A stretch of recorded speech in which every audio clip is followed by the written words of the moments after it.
Hel- Hello, everyone. This is And Trey this is Tiff. from the Melanin Club, and today we're going to talk about the drug epidemic Yeah. and how it's affecting communities of people, and just the um, difference between, you know, the it affecting Black folks, like with the crack epidemic and weed and incarceration, and now how the push to help opioid users is more compassionate and Right. loving, and you have to like understand that it's a disease. Even into, the fact of who's selling it, and how it's affecting the streets of, I don't know, Chicago where I live, and all of Here those things. too. So let's Good get old into Louisville. it. What do you think about the opioid? Has it affected you in any way? Of course. I mean, everybody knows somebody that has a drug addiction or had a drug addiction or is going through something with drugs. I had a family member did crack for a long time, Mm. number of years, and he actually came to see me over the weekend and has now been clean 14 years. Go ahead. That's amazing. But I Great. mean, all my life growing up, that's all we ever knew him as. So just to watch him, in my adulthood get clean is awesome. Good. And That's exciting. yeah, it is. Um, it affected me in a very personal way. Um, I had an aunt who died of an overdose and a cousin on my dad's side. I had an aunt on my mom's side who was addicted to crack. Mhm. Um, and it was really scary because it was during the years I was in high school. So I really didn't understand. I would go visit her, and then she'd like disappear for hours and hours, and I'd Mhm. be like, "Where'd you go? Like, you left me here with your kids." I mean, Right. I'm naive to it. Um, I even lived with someone who was addicted to crystal meth, and that was the scariest time of my life I can imagine. because I felt very conflicted on if I should leave. There was a lot of manipulation and just things that I didn't know about drug addicts until I started going to counseling, because it was just, I mean, I know you came to Chicago and visited me, and I was like a nervous wreck. Yes, and I was gonna say that I remember when you were going through that, and also remember when I came to visit you. The one thing I remember strongly is how hard it was to leave.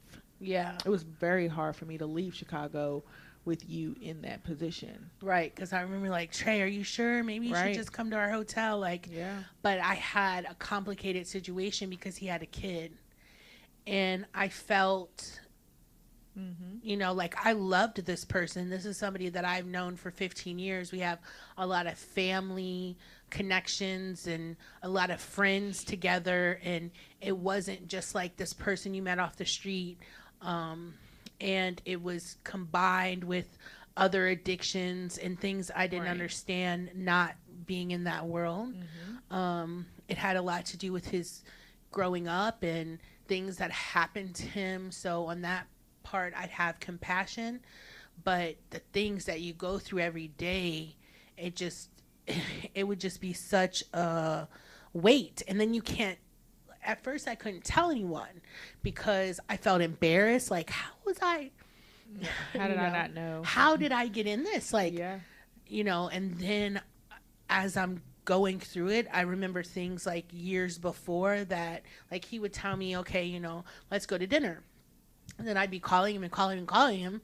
And then 2 days later, he would say, oh, I just had this headache, and, so I wasn't feeling very well. And, sorry, I had to go to the doctor. I was in the hospital, whatever the excuse was. I'm like, oh, okay, like that's normal. But I wasn't there every day. Right.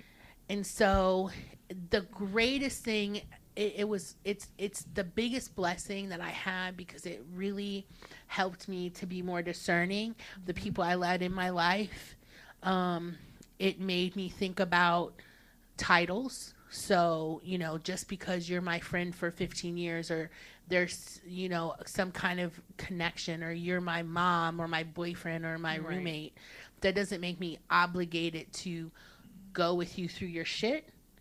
Yeah. Um, and it was a blessing. It really helped me find myself. It's very So, hard to deal with anybody that is going through any type of addiction, because with addiction becomes manipulation. yes, and that was the And biggest part of it. that's a huge part of addiction. And when you love someone, I don't care if they're family or friends or, you know, boyfriend, girlfriend, whatever case may be, when you have a love for somebody, it's hard to tell them no, or to Absolutely, yeah. even have to put your foot down, because that love kind of blocks Yeah. that, and then that manipulation starts working, and they know that. Oh, They also know that it's dude, hard. he knew so good. Mhm. He knew everything about me. He Mhm. knew exactly what would make me mad. He Mhm. knew, like, oh, well, if I say this triggered me to do such and Right. such, or whatever, or, like, I don't want you to work. Why don't you just concentrate on your business and I'll take care of the bills? Those things were, it sounds good. It's like, Mhm. this person's amazing. I Right. just got to, like, take care of the household and worry about the son and, Mhm. do my thing, and then I could just work on building my design branding business. Perfect. But that was because the offset was me having to deal with The the bullshit the that came use, with, yeah. right? And so I learned in that year that we lived together, like, this is not what I want. Mhm. Actually, I've never talked to him again. The day he left, he went to rehab, and then they let him out for some freaking reason, and I was still there, and I was so pissed. And I remember him saying, like, um, if I never see you again, and I'm like, oh, you're never gonna see me again, trust me, I'm not even gonna put myself in that situation, ever. He was like, thank you, and I just let him leave, and that was Mhm. the end of our conversation. But the sad thing is that we have so many of our brothers and sisters in jail for, petty minor drug offenses. Everything from kilos to dime bags. Right, you know what I'm saying? Like, Or shit, how does that weigh? paraphernalia, Right. you How know. does that weigh out? Right. And there's never been a push to rehab them, or, make them productive members of society. Once you get that drug charge, it's like, now you can't get a Yeah. job. That's Now, it. now you're a dope boy, right? And people kill me about Chicago because they're always talking about the gangs. Well, if you had a petty offense as a 17 or 18-year-old, and now you can't get a job because of it, how do you want me to support my family? Some of these dudes out here slanging dope, that's because that's the only thing that they can do. And they're taking care of all kinds of household. Their auntie's Mhm. household, because she on drugs, she got 2 little kids, responsible for a whole lot of things that I don't think people put into perspective. Right. Not that it's right or wrong, Right. but it's survival. And we're talking about, these users of opioids. Right. We have compassion for them because, And let's break out the Narcan. right, Like, like, but the since compassion comes when? in because I don't get it. Not that I'm saying that you shouldn't have a compassion They for. even created a needle exchange I know, program. Like, right, because it's affecting them. there, yeah, You know what I mean? But when we calling out asking for help, like, programs that could help our people, in our community, right, it's have things that are like expungements of minor offenses or first time offenses. mhm. Give us some kind of, And more jobs that hire felons, right, hire people with records. I'm not saying there's none out there, because there are. There's sure, a list of jobs that do hire, but they're far and in between. Like, you really right, have to search for those jobs. So there really needs something. There needs to be something set up to help people get back on their feet once they've come from Transition. jail and transition back into society. And you can't just keep holding that stigma of, oh, he was a dope boy. Right. Was being the operative word there. Right. You know? A lot of things come down to opportunity and privilege. We all know that, right? Mm-hmm. So I grew up with a lot of kids that were, you know, white and who had the privilege of their parents sending them to a rehab center or hiring an attorney who can get them off and not put their name in the paper, or, you know, all of these things that privilege provides you. But what I'm asking people to do is, on the same side as you're thinking about the opioid problem, we also need to think about the mass incarceration of black men, and we need to think about how we can assist that too. Because that's how your society gets better, by looking at it as a whole, being like, oh shit, now that it's affecting us, we need to correct this other problem over here. That's only right. That's only fair. It is. Because then you have a society that thinks, you know, they're all inclusive.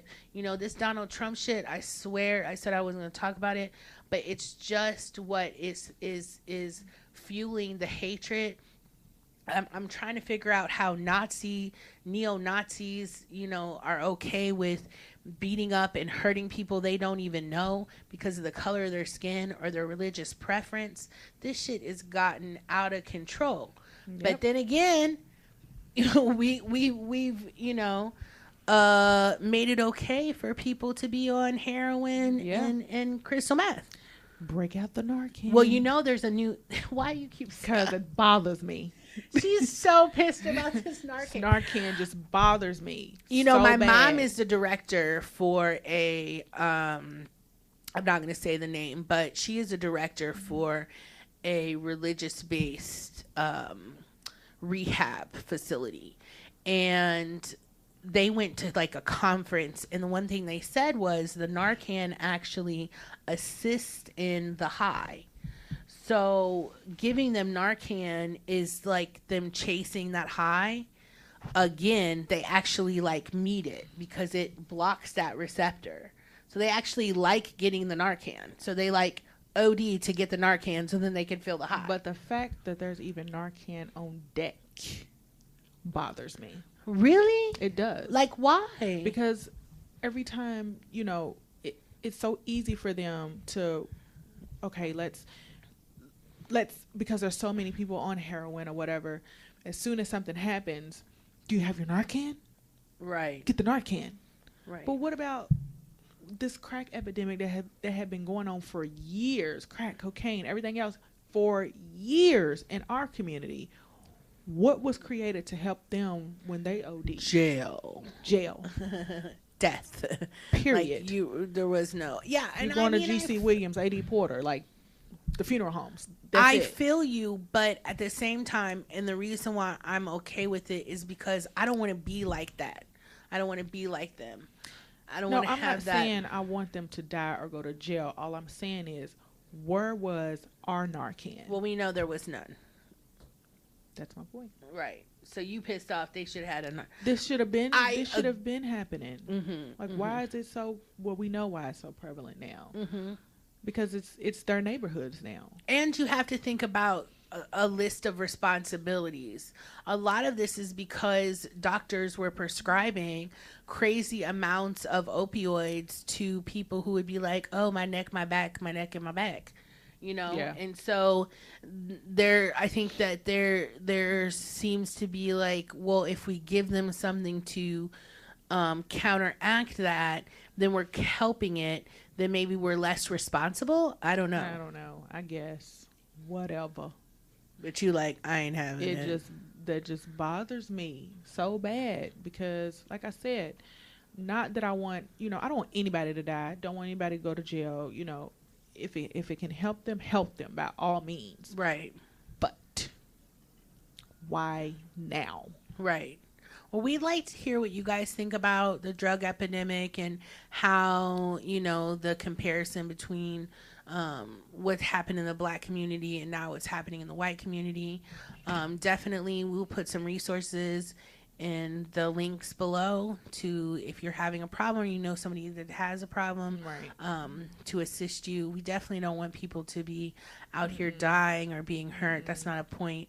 We're just saying, as a black people, it's kind of hypocritical when, you know, there's so many resources going to this one problem, Right.